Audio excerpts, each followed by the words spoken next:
Nous allons étudier dans cette capsule les signaux périodiques de type électrique. Alors tout d'abord, qu'est-ce que c'est qu'un signal périodique? En voici un exemple.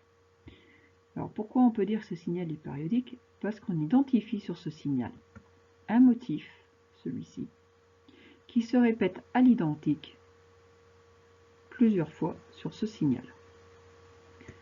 Donc on a un motif qui se répète, c'est la période. Donc ce motif se répète bien dans le temps, hein, on le voit. Donc ici, c'est une durée, et c'est la durée d'un motif, ce qu'on appelle la période.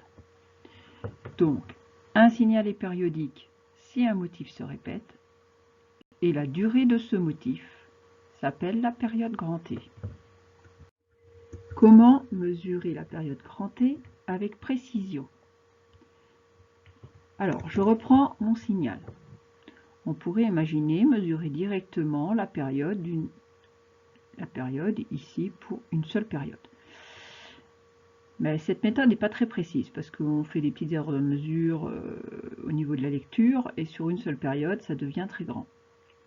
Alors, pour limiter les erreurs de mesure, le mieux est de compter un maximum de motifs. 1, 2, 3, 4, 5. Voilà, donc je compte le plus grand nombre de motifs, j'en ai 5.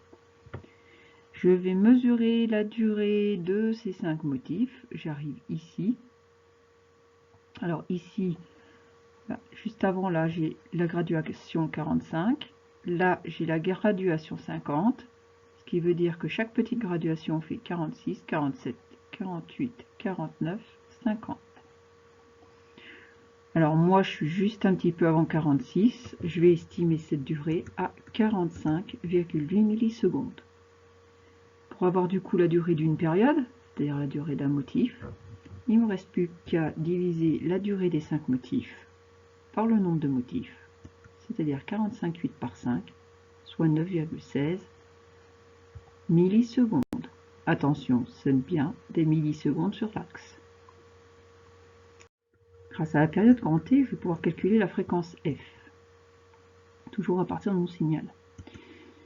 Alors, je viens de trouver la période grand T en millisecondes, je vais la transformer en secondes.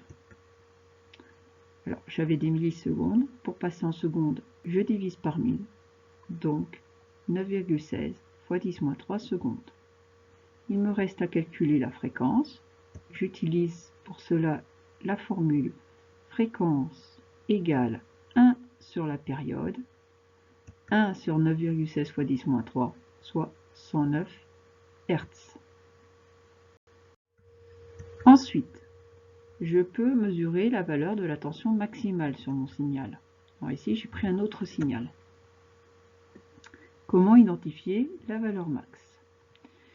Alors déjà, j'essaie d'identifier le maximum atteint par ce signal. Il est ici. Il me reste alors à lire en ordonnée la valeur de la tension maximale. Umax égale 18. Et je fais attention à l'unité volt.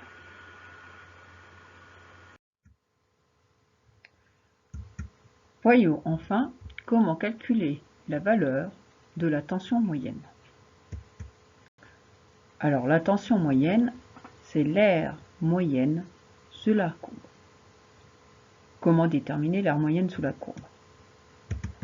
Prenons la courbe de tout à l'heure. On remarque qu'il y a des moments où donc la tension est positive et l'aire qui est située entre l'axe des abscisses et la partie positive du signal sera appelée l'aire positive. Ici, on voit que la tension est négative. L'aire située entre l'axe des abscisses et cette partie négative de la courbe sera l'aire négative. Alors, premièrement, nous allons calculer l'aire positive, ici, entre l'axe des abscisses et la courbe, quand U est positif. Cette aire positive A+, est égale à la tension positive plus 18 volts, fois la durée du signal pendant lequel la tension est positive. 1 milliseconde ici. On arrive à 18 volts fois 1 milliseconde, 18 volts milliseconde.